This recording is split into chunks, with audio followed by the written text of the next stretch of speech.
The Justice-4-Vernie-Movement has been launched at St. George's Cathedral in Cape Town. Vernie Peterson was the Director General in the Department of Correctional Services. His name arose in the testimony at the Zondo Commission, and this was because he refused a bribe in return for extending BOSASA tenders without following due process. Prominent civic and religious leaders paid tribute to Peterson as a model civil servant. Family, friends, colleagues and former comrades gathered to pay homage to Vernie Peterson. He was lauded as an honest man and a civil servant with integrity. Organisers say the testimony of former chair of the Portfolio Committee on Correctional Services, Dennis Bloem, sparked the need to establish the movement in Peterson's honour. Peterson died in 2011 at the age of 52 after a short illness.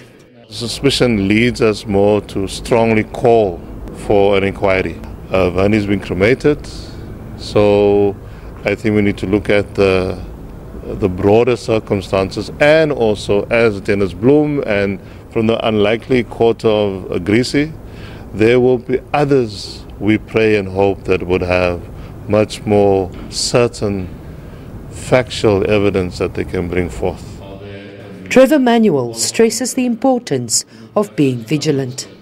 When we have a sense that things veer off the path, what do we do? Now, I said publicly on Thursday, and I'll repeat, we must be invested in speeding up the process of the Zondo Commission. We must be invested in justice being seen to be done for the wrongdoers. We must celebrate the fact that the wrongdoers are going to jail.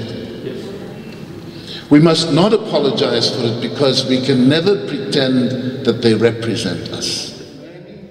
In a recorded message, Cape Town Archbishop Thabo Makgoba expresses his support for the movement and backs calls for further investigations into Peterson's death. He's calling on all South Africans to intensify the fight against greed and corruption. Mariska Botha, SABC News.